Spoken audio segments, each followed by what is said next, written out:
Bonsoir, bienvenue à tous dans votre journal. Les titres de ce soir avec l'exploit hier soir des Nîmoises du HBCN en championnat et puis le coup de sang des agriculteurs de la région contre les distorsions de concurrence. Enfin, la baisse prochaine de la TVA dans la restauration. Mais on commence par du sport avec, je vous le disais à l'instant, les filles du handball club nîmois qui ont réalisé un véritable exploit en l'emportant hier soir face à Metz à domicile, face au leader du championnat de Ligue 1 lors de cette 15e journée. Des Messines qui comptent dans leur rang beaucoup d'internationales dans l'ancienne nîmoise Camille Aiglon.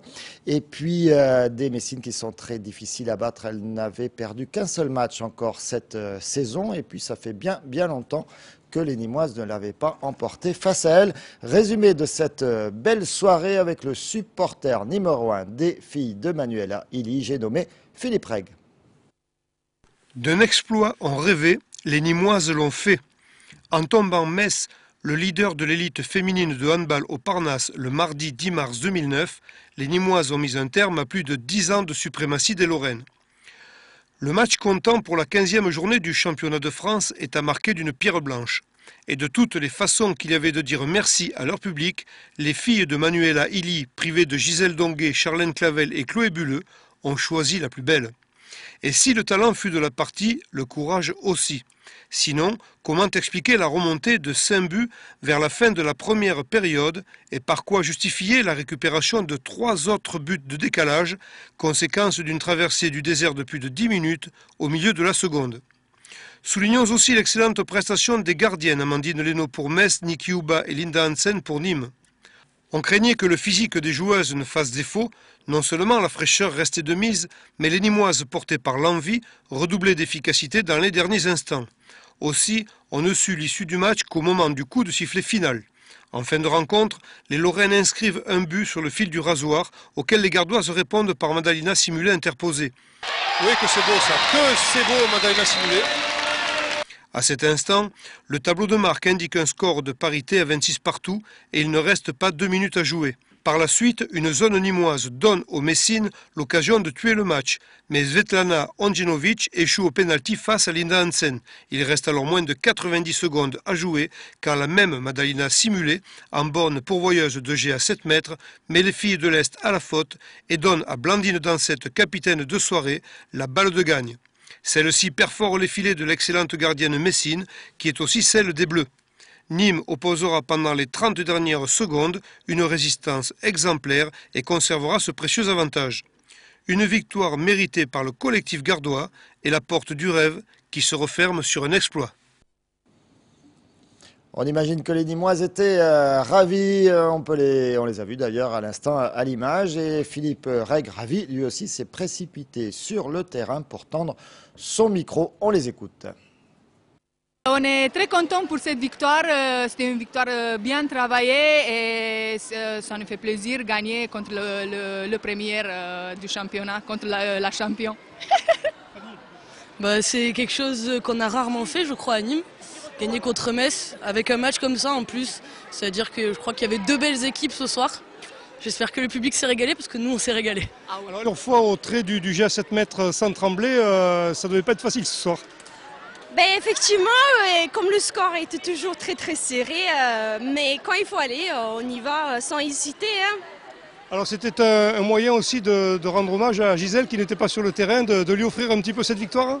En plus c'était son anniversaire hier si je ne me trompe pas, donc c'était un beau cadeau qu'on a fait. C'est vrai, la rencontre qui vous attendait ce soir n'était pas une rencontre facile, le mental a été exceptionnel ce soir dans l'équipe. Ah oui, c'est vrai, surtout qu'on est pas mal à revenir de stage, donc on était fatigués. Et puis ce qu'on a réussi à bien faire, c'est passer ses distancés, et puis il y avait de la volonté, à la fin une défense d'enfer. Donc voilà, beaucoup de motivation, et puis un grand bravo à toute l'équipe, je suis super fière. Que se passe-t-il dans votre tête en cet instant? Beaucoup de joie, de bonheur. Heureuse d'avoir gagné. Avant le match, pensiez-vous pouvoir gagner ce soir? Oui. Avant le match, j'ai dit à Lucie, j'ai une bonne impression. Je sais qu'aujourd'hui, nous allons faire un bon match. Nous allons gagner. Expliquez-nous un petit peu comment ça s'est passé au fur et à mesure que les minutes s'écoulaient dans votre esprit. En fait, on n'a pas lâché, on avait beau prendre des tirs un peu faciles, on avait beau être peut-être un peu moins bonne, on n'a pas lâché, on a continué à se battre, on n'a pas on y a cru jusqu'au bout et puis ça a payé finalement. En fait, je pense que c'est vraiment quelque chose d'important parce que ce soit Le Havre ou Simouino, on avait toujours tendance à craquer sur la fin. On a réussi ce soir à pas craquer et donc ça veut dire qu'on est capable de le faire. Donc à nous de le reproduire pour les matchs à venir. Surtout qu'à la fin, vous avez fait mieux que résister, vous leur avez carrément opposé du jeu, vous leur avez barré la route. Et ma foi, faire ça au leader, quand même, ça montre quand même le potentiel lié. C'est une leçon que vous allez retenir, tout ça? Ah oui. En fait, on s'était dit aussi, voilà, on est troisième, c'est pas pour rien, il va falloir le montrer. Donc, en plus, contre Metz, c'était un gros challenge, on a réussi. Donc, voilà quoi, je veux dire, on est vraiment contente. Que vous aura-t-il manqué ce soir pour enrayer cette machine nîmoise? Je pense qu'on n'a pas su enfoncer le clou quand on en avait l'occasion, quand on a pris, je crois, à 2 reprises 4 buts d'avance. Donc c'est vrai qu'à ce moment-là, on s'est un peu relâché. On a toujours laissé Nîmes revenir dans le match. Donc je pense que ça, au niveau du moral, pour elle, c'était bon de voir qu'elle pouvait revenir à chaque fois. Et puis nous, de voir qu'on n'arrive pas à tuer le match. C'est quand même le deuxième match que ça nous arrive. À Dijon, on a mené de 9 buts avant de se faire remonter jusqu'à l'égalité, donc voilà. Et après, je pense que c'est surtout le jeu sur tout le terrain qui nous a fait défaut. On n'a pas été capable d'engager la balle rapidement et d'essayer de profiter de leur replacement défensif. On leur a laissé le temps de se réorganiser à chaque fois.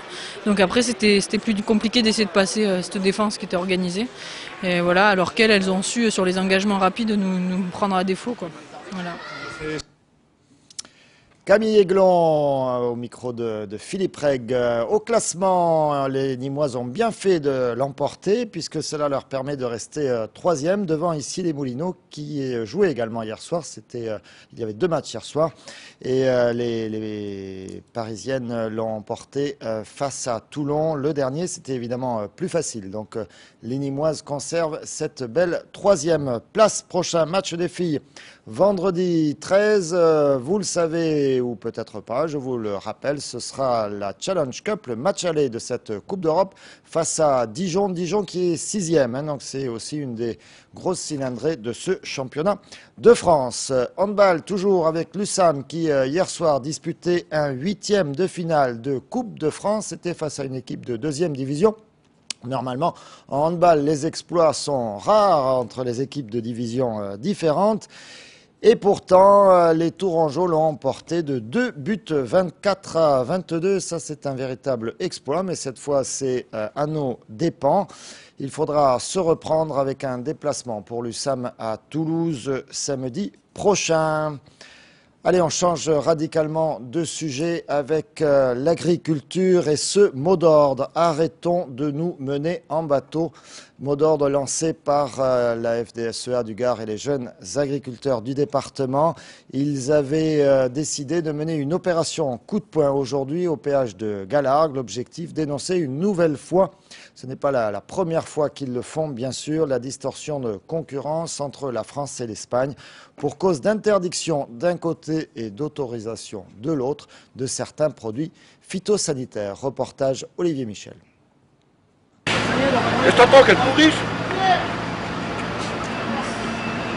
Opération coup de poing au péage de Galargues-le-Montieux. Les jeunes agriculteurs gardois, accompagnés d'Héroltais, ont ce matin bloqué le péage et stoppé les camions espagnols. À la base de leur contestation, une trop grande disparité de prix des produits phytosanitaires entre la France et l'Espagne.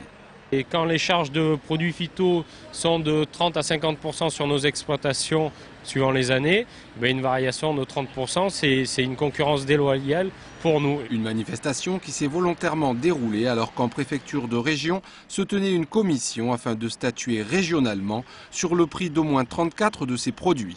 On attend juste une chose, c'est qu'on nous autorise à ce qu'il y ait la libre circulation pour ces produits phyto. Le ministre, vous avez fait une promesse, quelle était-elle ? Le 26 juin, le ministre s'était engagé à ce qu'au 1er janvier 2009, il y ait cette libre circulation. Aujourd'hui, on n'a rien, donc c'est pour ça qu'on agit. Lors de cette manifestation, les agriculteurs en ont profité pour prélever des échantillons de produits espagnols, non sans libérer quelques litres de vin blanc sur le bitume de l'autoroute A9. On va faire analyser pour voir s'il y a des résidus de produits suite au principe de précaution. C'est-à-dire que les agriculteurs français et l'État français a décidé de ne pas utiliser des produits phyto. Mais par contre, l'État accepte d'importer des produits traités par ces matières actives interdites en France. Donc par souci de notre consommateur, on va faire des analyses pour voir les résidus sur ces fruits et légumes. Et nous avons joint Xavier Fabre, le président des jeunes agriculteurs du Gard, au téléphone à l'issue de cette réunion à Montpellier qui n'a pas donné de résultats particuliers. La vieille promesse de Jacques Chirac va-t-elle être tenue par Nicolas Sarkozy? Après des années de refus, l'Union européenne a autorisé des baisses de TVA sélectives et donc celles sur la restauration. Reste à définir à quel taux le gouvernement va fixer cette nouvelle TVA, 5,5 comme espéré par les professionnels ou un peu plus comme certains le laissent entendre. Alain Bonnet est allé rencontrer des restaurateurs et des consommateurs. Après plusieurs annonces, la TVA à 5,5% pourrait revenir dans vos assiettes. En effet, après l'accord des ministres des Finances concernant la réduction de la TVA dans le secteur de la restauration, les discussions vont se poursuivre jusqu'au sommet européen les 19 et 20 mars prochains. Les restaurateurs, quant à eux, qu'attendent-ils? D'abord qu'elle soit bel et bien effective et que de toute façon, si elle est vraiment effective, je baisserai certainement mes prix, mais d'abord j'augmenterai mes salaires. Et je ferai ça, des investissements que j'ai prévus mais que j'ai pas encore, que j'attends de faire. D'abord, on va essayer à revaloriser la masse salariale au sein de l'entreprise et on va pouvoir travailler sur notre trésorerie qui est manquante à l'heure actuelle parce qu'on est acculé par les charges de toutes sortes. Côté clientèle, si certains espèrent y trouver une répercussion dans leurs assiettes, d'autres n'y pensent pas. Je pense qu'on ne va pas trop avoir une grosse différence. Puisqu'il va falloir qu'ils revoient leur marge, là on parle professionnel, hein. Il va falloir qu'ils revoient leur marge et tout, et donc à partir de là ça paraît justifié que nous on n'ait pas toute l'incidence de cette TVA, ça c'est évident, hein. Et je peux le concevoir, hein, Cette baisse, si elle est appliquée en fonction du taux, devrait permettre aussi la création d'emplois. On n'y croyait plus, l'Europe a décidé de nous faire ce plaisir, maintenant on attend le taux réel de TVA qui nous sera donné. Et après, on pourra peut-être juger par rapport à ça quels sont les éléments qu'on pourra baisser. Certainement un peu le prix à la vente, peut-être augmenter un peu les salaires ou embaucher du monde dans tous les cas. Tout dépendra un peu du taux qu'on nous donnera. Si la TVA s'applique très vite, et d'après ce que j'ai entendu tout à l'heure à la radio, ça serait mis en place d'ici 2 mois. Je pense qu'il faut rester sur le taux de 5,5. En contrepartie, certainement les hôteliers feront des concessions, notamment sur l'embauche, et je trouve que c'est une bonne chose. Il faut produire sur l'emploi aujourd'hui, il faut conserver les emplois. Voilà. Aujourd'hui, l'ensemble de la profession attend de voir pour y croire, sachant que cette nouvelle mesure coûterait 1 milliard d'euros et le relèvement des charges dont la diminution avait été consentie. Cette décision de l'Union européenne sur la TVA satisfait d'ores et déjà une profession, celle du bâtiment. En effet, le taux réduit est appliqué depuis plusieurs années en France pour les travaux de rénovation. Mais le maintien de cette mesure était conditionné à cette décision de l'Europe. C'est désormais chose faite. Le sport scolaire de la région s'était donné rendez-vous à Nîmes aujourd'hui avec les finales académiques de football. Des équipes de toute la région se sont disputées quelques matchs bien acharnés sur les terrains de la Bastide et de Saint-Césaire. Compte rendu avec Alain Bellon. L'Union nationale du sport scolaire, UNSS gardoise, accueillait au stade Marcel Rouvière et au domaine de la Bastide le championnat académique de football. Les 5 départements du Languedoc-Roussillon étaient présents. Le but, c'est en fait de déterminer le champion de la région Languedoc-Roussillon. Donc là, il y a un représentant champion départemental des différents départements, donc des 5 départements. Et chaque équipe rencontre l'équipe vainqueur de son département. Donc dans les différentes catégories, un junior, senior, cadet et minime. Il y a eu déjà une première phase où il a fallu déterminer les champions départementaux. Donc alors ça dépend des départements, hein, les départements où il y a en fait plusieurs équipes. En général ça varie entre 4 et 5 équipes, hein, qui se battent pour être le titre de champion départemental. Le Gard était représenté par 3 établissements. Le collège Armand Coussens de Saint-Ambrois, le lycée La Salle d'Alès et le lecta Marie-Durand de Rodiaon. Mais avant d'en arriver au tournoi de la meilleure équipe de l'Académie Languedoc-Roussillon, un long parcours a été réalisé. On réalise en fait 3 tournois en novembre et janvier où on rencontre tous les autres lycées qui sont inscrits sur le district. Donc normalement ça fait 4-5 matchs tous les mercredis, donc ça fait une quinzaine de matchs pour être qualifié pour les régions. Donc là j'ai à peu près une trentaine d'élèves, mais J'ai un cœur d'une vingtaine d'élèves qui sont assidus. J'ai les juniors, le seniors, là, cette équipe qui est qualifiée pour les ACAD. Mais je pense aussi aux petits cadets qui ont bien défendu leur chance, qui ont fini bon second, mais qui sont aussi assidus, qui sont de bons joueurs. 180 joueurs et 10 officiels arbitres étaient présents. Le vainqueur de cette journée participera le 25 mars au tournoi interacadémique qui aura lieu à Clermont-Ferrand.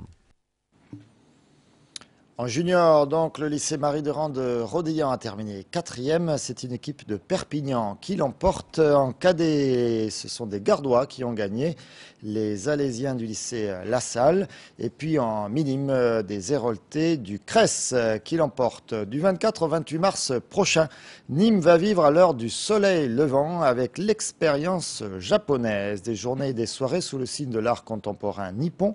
Un événement rare concocté par le théâtre de Nîmes. Des artistes sont déjà arrivés pour préparer cet événement et notamment Pico qu'a rencontré Nicolas Pinchino.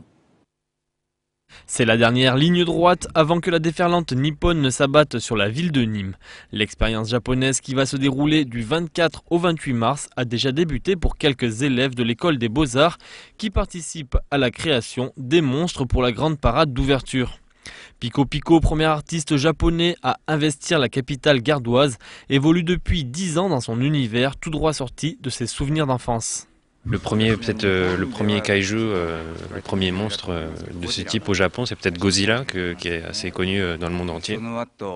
Il y a environ 30 ans, après Godzilla, il y a eu un deuxième boom, un deuxième engouement pour les monstres.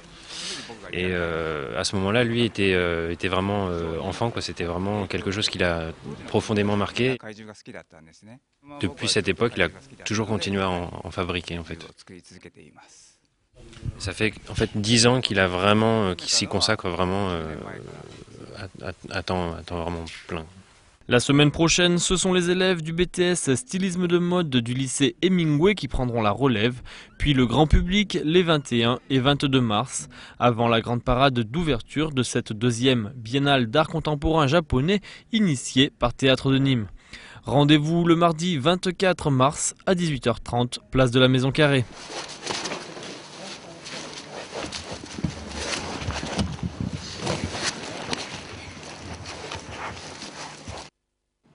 Voilà, ça a beau être monstrueux et nippon, ça se chamaille. En attendant cette expérience japonaise, je vous propose une autre sortie dès ce soir, tout à l'heure, avec un spectacle d'Éric Collado à la Tria. En première partie, deux des humoristes qui ont remporté vos suffrages. C'était vendredi soir dernier sur cette même antenne de Télé Miroir. Voilà, dépêchez-vous, il reste encore quelques places à la Tria à partir de 20h30 à Nîmes. Bien sûr, le portrait d'entreprise du mercredi ce soir, c'est Lib Industrie, un spécialiste des produits en béton. Et c'est un portrait signé Nicolas Pinchino. Télé Miroir avec Carré Gagnant, les atouts maîtres de Nîmes Métropole pour entreprendre, vous présente ce programme.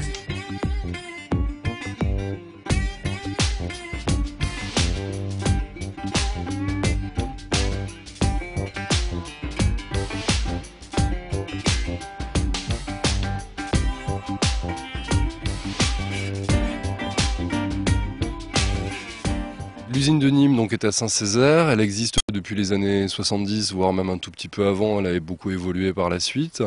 Et elle fait partie donc, du groupe LIB, donc Languedoc Industrie Béton, qui est un groupe où on a au totalité 14 sites à peu près en France sur des produits béton, acier, traverses de chemin de fer.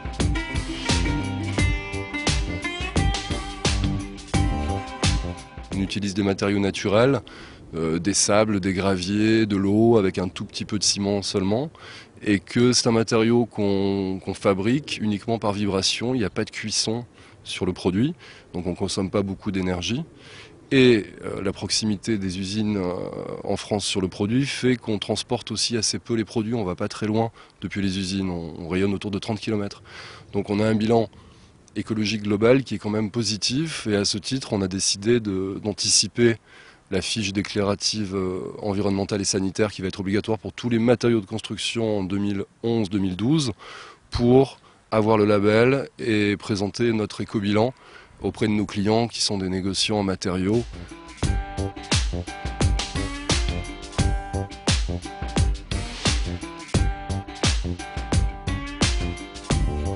Pour donner une idée un tout petit peu, donc on fabrique ici, ou plutôt on vend ici à peu près 100 000 à 110 000 tonnes de blocs par an, donc pour donner une idée un tout petit peu.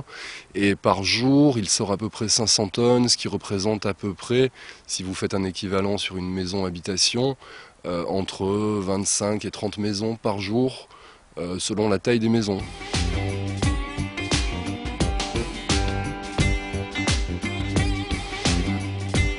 Il y a une grande partie aussi de nos productions qui est orientée pour l'aménagement extérieur, donc ça peut être des produits de dallage extérieur, ça peut être aussi des margelles de piscine, ça peut être aussi des éléments de balustrade ou des appuis de fenêtres décoratifs sur les façades des maisons. En complément du bloc béton, on essaie d'avoir l'offre la plus large possible pour la construction des maisons. Donc ça va des murs avec le bloc, en passant par les poutrelles âme treillis pour les planchers, donc pour faire les planchers des maisons, et puis par les aciers aussi qu'on va utiliser dans les fondations. Donc on essaye sur Nîmes d'avoir un mix produit qui soit le plus large possible pour nos clients, de façon là aussi à répondre le mieux possible à leurs besoins.